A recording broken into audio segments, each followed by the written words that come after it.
Semua zat yang ada di dunia ini tentu memiliki sifatnya masing-masing. Ada banyak sifat fisik yang dapat kita ketahui dari setiap zat yang ada di alam semesta ini. Dalam fase larutan yang tersusun dari zat terlarut dan juga pelarut, terdapat sifat fisik yang hanya dipengaruhi oleh jumlah partikel zat terlarutnya saja dan tidak tergantung pada jenis atau identitas dari zat terlarutnya. Sifat-sifat ini disebut sifat koligatif larutan. Sifat koligatif larutan ada 4, yaitu penurunan tekanan uap, kenaikan titik didih, penurunan titik beku, dan tekanan osmosis.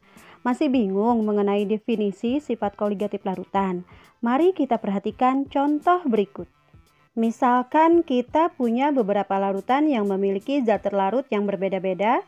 Semua larutan ini bisa saja memiliki keempat sifat koligatif larutan tadi, yang sama antara satu larutan dengan yang lain jika partikel tersebut dalam masing-masing larutan ini jumlahnya sama.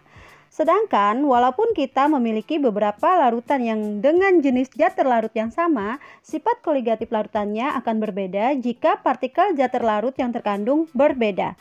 Karena sifat koligatif larutan tergantung pada jumlah partikel zat terlarut, maka kita perlu memperhatikan partikel zat terlarut pada larutan elektrolit dan non-elektrolit. Karena pada konsentrasi yang sama, larutan elektrolit memberikan jumlah partikel yang berbeda dengan larutan non-elektrolit.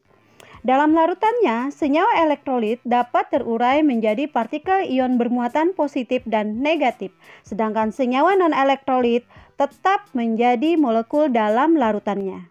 Oleh karena itu, pada konsentrasi yang sama, jumlah partikel larutan elektrolit lebih besar daripada non-elektrolit. Video kali ini kita akan membahas sifat koligatif pada larutan non-elektrolit. Sifat koligatif larutan yang pertama adalah penurunan tekanan uap. Tekanan uap disimbolkan dengan P yang berasal dari kata pressure. Karena sifat koligatifnya berupa penurunan uap, maka simbolnya menjadi delta P. Seorang ahli kimia dari Prancis mengatakan, besarnya tekanan uap larutan sebanding dengan fraksi mol pelarut dan tekanan uap pelarut murninya. Ini disebut dengan hukum Rolle. Jika dinyatakan secara hukum matematis, hukum Rolle dapat dituliskan tekanan uap atau P sama dengan P0 dikalikan XP atau tekanan uap dikalikan fraksi mol pelarut.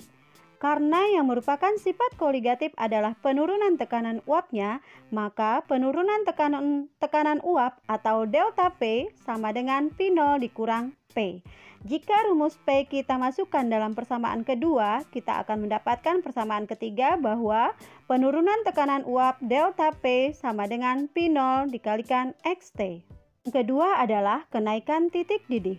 Titik didih disimbolkan dengan TB. B berasal dari boil, artinya mendidih. Karena sifat koligatif berupa kenaikan titik didih, maka kita beri simbol delta TB. Suatu zat dikatakan mendidih bila tekanan uap zat cairnya sama dengan tekanan udara luar. Jika kita merebus air, maka air akan mendidih pada suhu 100 derajat Celcius. Pada kondisi ini, tekanan uap air sama dengan tekanan udara luar. Jika kemudian kita tambahkan zat terlarut di dalamnya, misalnya saja kita tambahkan mie instan, maka air ini tidak akan mendidih lagi. Hal ini karena partikel dari zat terlarut tersebut akan menghambat proses penguapan molekul air, sehingga untuk mencapai tekanan uap air sama dengan tekanan udara luar diperlukan temperatur yang lebih besar. Dengan demikian, titik didih larutan akan naik. Kenaikan titik didih larutan ini sebanding dengan molalitas dikalikan tetapan kenaikan titik didih. Jika dituliskan secara matematis, yaitu delta TB sama dengan M dikalikan KB. Atau delta TB sama dengan massa zat terlarut dibagi MR dikalikan 1000 dibagi dengan massa pelarut dikalikan KB. Untuk mencari titik didih larutan dapat dengan cara TB sama dengan TB0 dikalikan delta TB. Yang ketiga, penurunan titik beku larutan.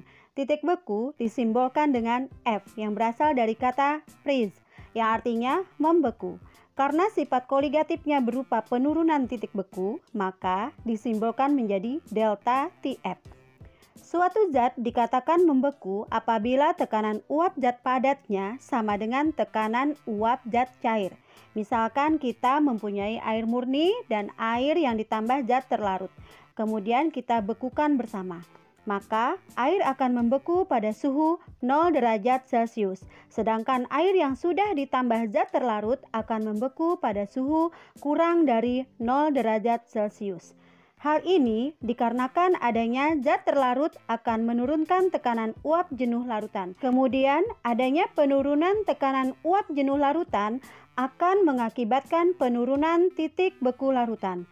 Penurunan titik beku larutan ini dapat dituliskan dalam persamaan delta TF sama dengan M dikalikan KF, atau delta TF sama dengan massa terlarut dibagi MR dikali 1000 dibagi gram pelarut dikalikan KF. Untuk mencari TF sama dengan TF0 dikurang dengan delta F. Sifat koligatif yang terakhir adalah tekanan osmotik. Tekanan osmotik dilambangkan dengan P. Osmotik sendiri adalah perpindahan partikel pelarut dari larutan yang lebih encer ke larutan yang lebih pekat melalui membran semi permeabel. Misalkan kita punya sebuah wadah, lalu kita bagi dua dengan meletakkan membran semi permeabel sebagai pembatasnya. Kemudian kita masukkan dua larutan dengan konsentrasi yang berbeda. Setelah beberapa saat, maka permukaan larutan yang berkonsentrasi rendah akan turun dan permukaan larutan yang berkonsentrasi tinggi akan naik. Hal ini dikarenakan molekul-molekul kecil pelarut dari larutan berkonsentrasi rendah akan menerobos masuk melalui dinding semi permeabel menuju ke larutan yang berkonsentrasi lebih tinggi. Hal ini mengakibatkan adanya tekanan osmotik. Untuk mengembalikan ke kondisi awal, maka larutan ini perlu diberikan tekanan yang besarnya sama dengan tekanan osmotik.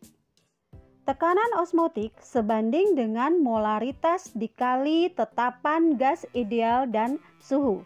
Rumusnya adalah P sama dengan M dikalikan R dikalikan T. R di sini adalah tetapan gas ideal dengan nilai 0,082 liter atm per mol Kelvin.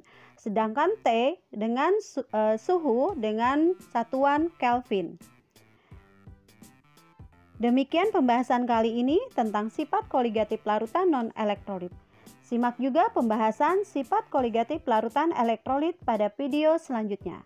Semoga bermanfaat. Terima kasih atas perhatiannya. Assalamualaikum warahmatullahi wabarakatuh.